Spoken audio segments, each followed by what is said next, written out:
These are hands down the best extra fluffy buttermilk pancakes, and you are going to fall in love with them. Plus, they come together within minutes. Let's begin. For these extra fluffy pancakes, we will first begin by adding all of our dry ingredients in one bowl. So, here I have all purpose flour or plain flour, then I'll add some milk powder. I found that adding milk powder really enhances the flavor of the pancakes.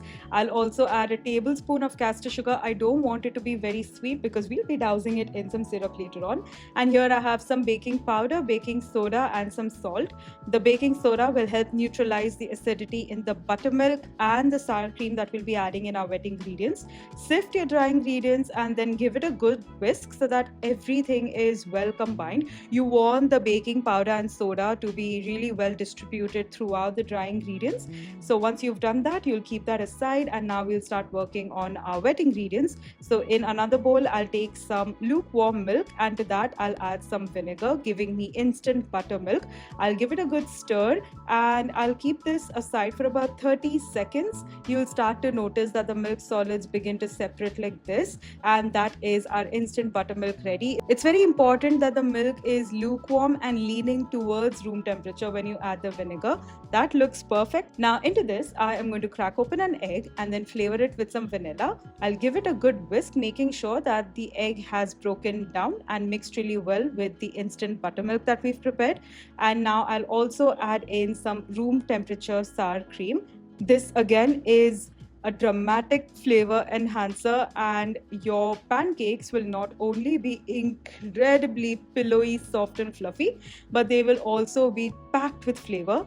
Give it a good whisk so it's well combined, and now I'll add some melted butter as well.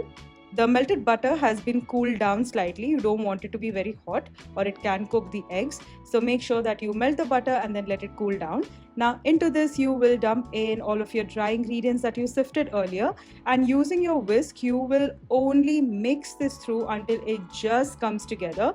This would take you roughly 10 to 12 seconds. You most certainly don't want to develop any gluten in the all-purpose flour, so do not over whisk it or overwork the batter, because then that will result in a very dense pancake and you don't want that.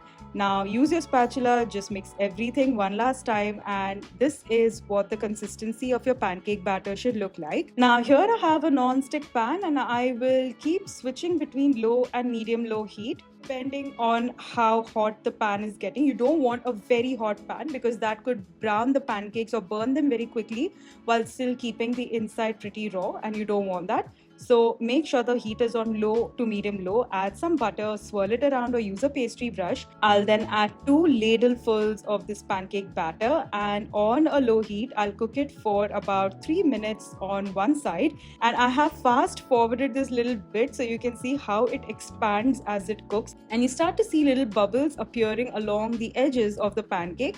The pancake will look almost set on the sides but still a little wet in the center, and you'll then flip it over after about 3 minutes and then cook it for a further 3 minutes on a low to medium low heat. You don't want a very hot pan because, like I said before, it will burn your pancake while keeping the inside still very raw.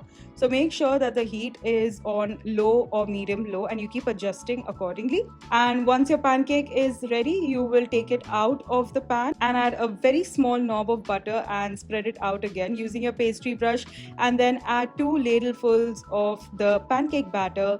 Cook it for about 3 minutes on one side on a low or medium low heat, and then you'll start to see bubbles start to appear along the edges, which will look a little bit set, and then you'll flip it over and cook again on low or medium low heat for about 3 more minutes, and your extra fluffy pancakes will be ready.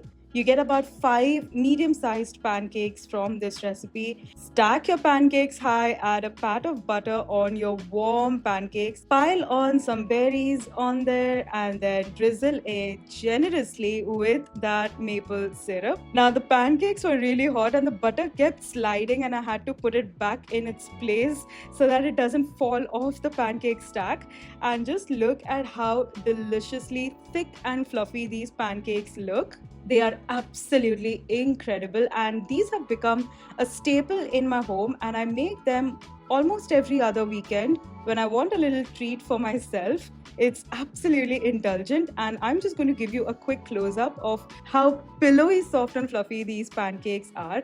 I really hope you give these a go.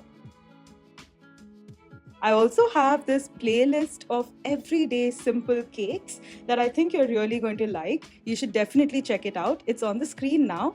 Enjoy and happy baking!